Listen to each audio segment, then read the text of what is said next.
Special counsel Robert Mueller departs after briefing members of the U.S. Senate on his investigation into potential collusion between Russia and the Trump campaign on Capitol Hill on June 21, 2017.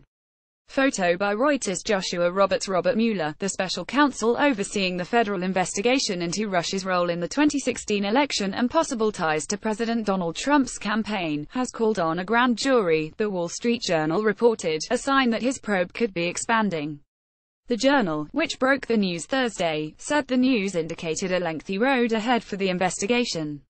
What a grand jury's a grand jury is called when prosecutors want to review evidence, including calling witnesses, to determine whether there's probable cause to pursue criminal charges. It doesn't necessarily mean charges will follow.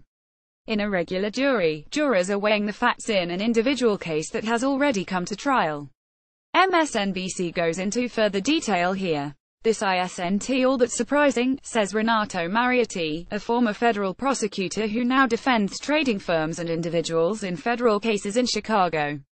A grand jury in the Eastern District of Virginia is reportedly already looking at former National Security Advisor Michael Flynn's relationship with Russia, Mariotti said.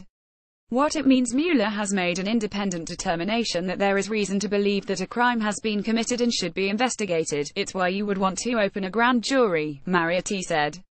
This is an early step, not a late step in the investigations, Mariotti said, calling a grand jury as a prosecutorial tool to issue subpoenas, or require people to testify under oath unless they take the fifth. In the grand jury that looked at what led to the 2003 public identification of Valerie Plame, a covert CIA officer, prosecutors called more than 20 witnesses, Mariotti said. Read more. Can Congress protect special counsel Mueller from being fired? Why it matters. Reports late last month suggested the president was considering removing Mueller from the investigation. Trump told the New York Times that Mueller would cross a red line if he began looking at the finances of the president and his family. Bloomberg reported that week that Mueller was examining a broad range of transactions involving Trump's businesses as well as those of his associates.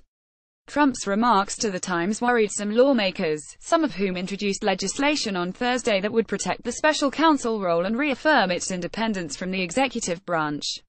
Trump signed new sanctions against Russia earlier this week, but called the legislation seriously flawed, adding that it makes it harder for the United States to strike good deals for the American people. Meanwhile, at the White House special counsel Ty Cobb told the NewsHour he wasn't aware of a grand jury, but, Comey said 3 times, the president is not under investigation and we have no reason to believe that has changed. He said the White House is committed to fully cooperating with Mr. Mueller and favors anything that accelerates the conclusion of his work fairly. What's next? The next few months will bring grand jury subpoenas and some testimony, Mariotti says.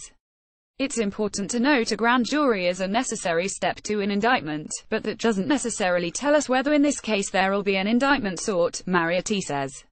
NewsHour's Ellis Kim reported for this story.